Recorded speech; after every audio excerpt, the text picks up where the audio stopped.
Hello viewers, আসসালামু আলাইকুম। Welcome back to my channel Bangladeshi blogger Roshna. আছেন সবাই, আশা করছি সবাই অনেক ভালো আছেন। আলহামদুলিল্লাহ আমরাও ভালো আছি। তবে বছরের শুরুর দিনে মেধা একটু অসুস্থ হয়ে পড়েছিল, একটু বমি হয়েছিল। তো আলহামদুলিল্লাহ এখন ঠিক আছে। আজকে দুপুরের জন্য রান্না করব ইলিশ মাছ আলু দিয়ে ভুনা। তো এটার জন্য আমি আলুটা কুচি করে নিচ্ছি ভালো করে। তো কুচি করতে গিয়ে প্রথমে দেখলাম যে বটিটার ধার ঠিক মতো নাই।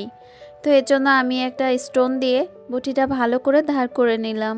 এখন ইলিশ মাছগুলো আমি একটু ধুয়ে নিচ্ছি, যে কয় পিস রান্না করব ওইগুলো। কারণ মেধাকে কয়েকদিন ইলিশ মাছ দেওয়া হয় না, তো ওকে আজকে ইলিশ মাছ দিব।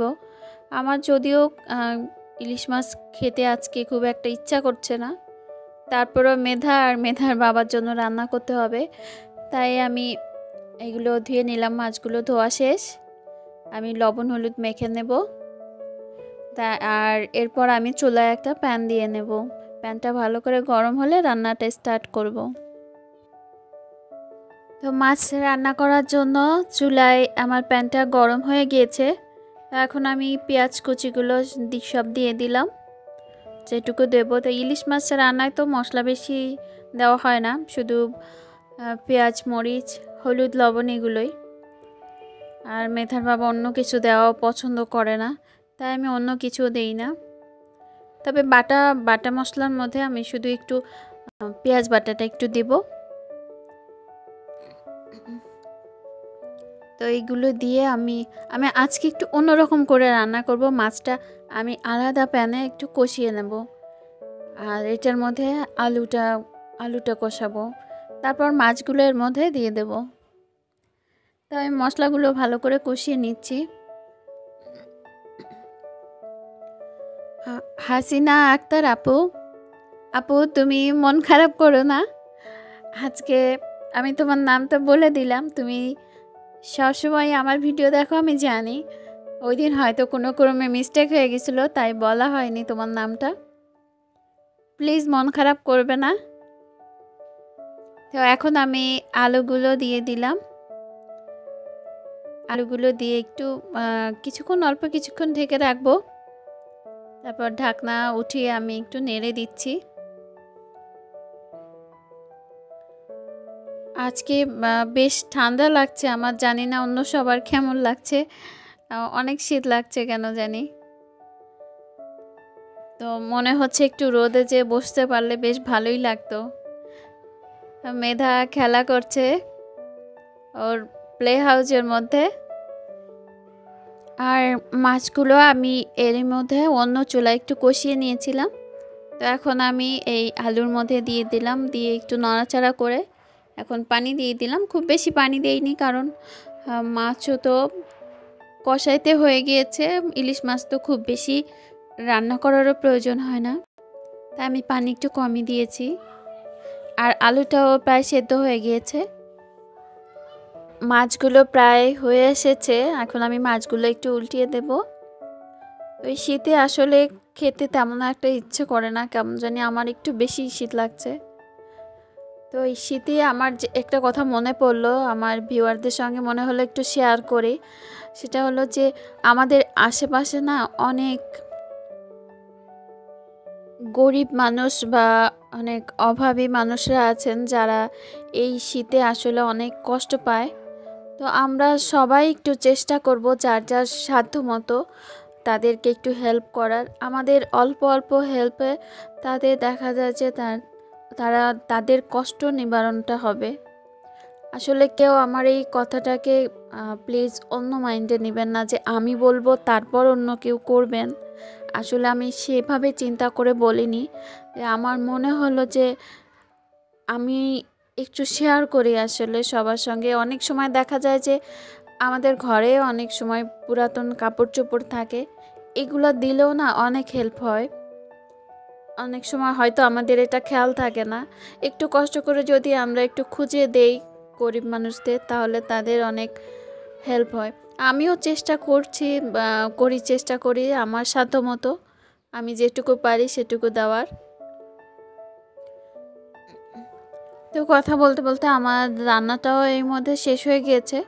এখন আমি কিচেনটা একটু ক্লিন করে নিচ্ছি। আসলে রান্নার পরটা একটু ক্লিন না করলে হয় না, একটু ভালো করে ক্লিন করতে হয়। বিশেষ করে দুপুরবেলা রান্নার পরটা একটু বেশি মেসি হয়ে যায় চুলার আশেপাশে সব জায়গাগুলো। তো ওই সময়টায় প্রতিদিন যদি ক্লিন করে ফেলি তাহলে দেখা যায় কষ্ট হয় না। আর আমার মনে হয় যে সব রুমের থেকে কিচেনটা একটু বেশি মেসি হয় দ্রুত, কারণ সারাক্ষণ এখানে পানির কাজ করা হয়, রান্না বাড়া করা হয়। তো আর এই জায়গাটাও বেশি পরিষ্কার রাখারও প্রয়োজন হয়। তো রান্নার পর প্রতিদিনই আমাকে 15-20 মিনিট দেখা যাচ্ছে যে এটা ক্লিনের পেছনে আমার দিতে হয়। সবাই দেয় এরকমই। তো আমি এখন ক্লিন করে নিচ্ছি, আর এরপর মেধাকেও একটু খাওয়াতে হবে।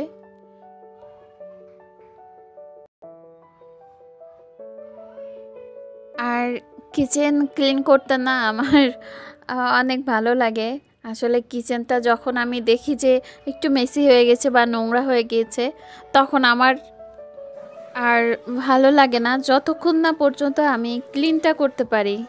তো ক্লিন করার পর আমার নিজের মধ্যেই অনেকটা ভালো লাগে, স্যাটিসফ্যাকশন আসে আর কি, মাইন্ড স্যাটিসফ্যাকশন যেটাকে বলে। তো ওর বাবা তো মাঝে মাঝে এটা নিয়ে অনেক বকাবকি করে যে এত সময় কেন কিচেনে দাও। আর এখন চুলার পাশের জায়গাগুলো আমি ভালো করে ক্লিন করে নিচ্ছি।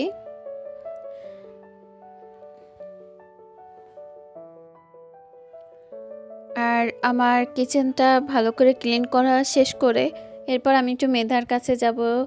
ওকে আসলে গতকাল গোসল করানো হয়নি, ও তো শরীরটা ভালো ছিল না, তাই গতকাল গোসল করিয়ে দেয়নি। আজকে গোসল করিয়ে দেব।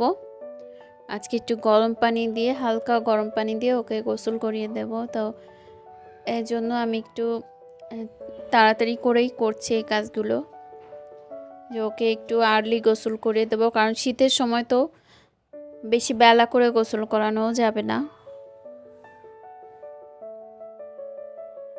এখন আমার সিঙ্কটা ভালো করে ক্লিন করে নিচ্ছি, আর এই জায়গাটাও অনেক বেশি মেসি হয়ে যায় রান্না করার পর বা থালা বাসন ধোয়ার পর।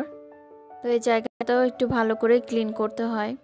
তো প্রতিদিন তো 2-3 বার করাই হয়, কারণ যখন আমি থালা বাসন ধুই তখন সাথে সাথে এই জায়গাটা একটু ক্লিন করে ফেলি। তবে লাঞ্চের পর তখন একটু থালা বাসন বেশি থাকে বা ওই সময়টা একটু ময়লাটা বেশিও হয়, তো ওই সময়টা একটু ভালো করে ক্লিন করে ফেলি।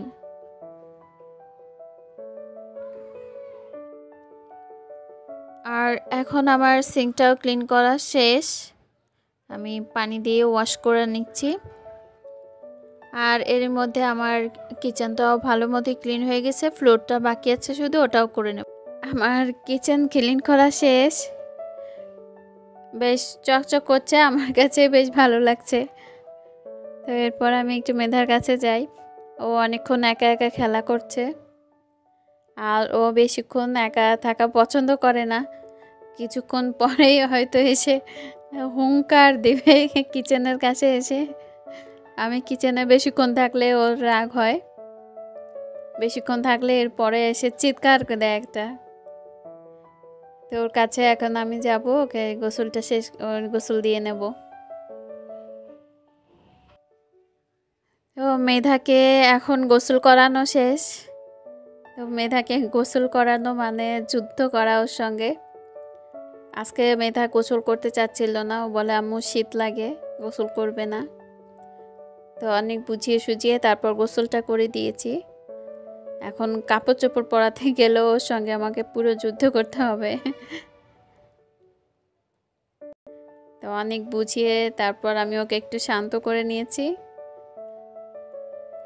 আরও ইলি মাছ দেখেছে, ইলিশ মাছ, হ্যাঁ ইলিশ মাছ কে তো ইলি মাছ বলে। তো ইলি মাছ দিয়ে ওকে ভাত খাইয়ে দেব। এখন ওকে কাপড় চোপড় পরিয়ে দিয়ে তারপর খাওয়াবো। তো ভিউয়ার্স, আমার আজকের ব্লগটা এখানে শেষ করছি। আমার আজকের ব্লগটি যদি আপনাদের ভালো লাগে অবশ্যই লাইক দিবেন, কমেন্ট করবেন, আর আমার চ্যানেলটি সাবস্ক্রাইব করবেন প্লিজ। সবাই অনেক ভালো থাকবেন, সুস্থ থাকবেন, আমাদের জন্য দোয়া করবেন যেন আমি সামনে আরও ভালোভাবে এগিয়ে যেতে পারি, সুন্দর সুন্দর ব্লগ আপনাদের উপহার দিতে পারি। আর আপনারাও আমাকে বিভিন্ন টিপস বা বিভিন্ন রেসিপি দিয়ে আমাকে হেল্প করতে পারেন আপুরা, আমাকে ভালো ভালো আইডিয়া দিতে পারেন। তো আজকের ব্লগটা আমি এখানে শেষ করছি। সবাইকে সুস্থ থাকবেন, সুন্দর থাকবেন এই কামনা করে আল্লাহ হাফেজ।